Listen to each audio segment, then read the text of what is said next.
ang pinagmulan ng mga Moabita at mga Amonita.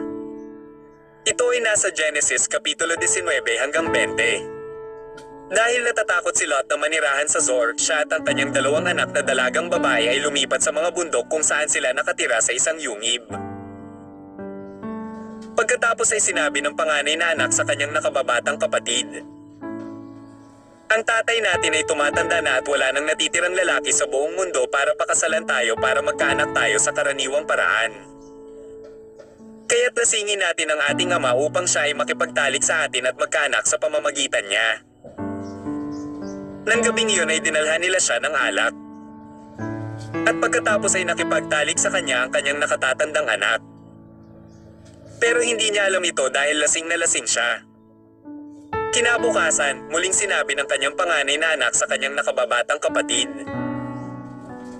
"Nakipagtalik ako sa ating ama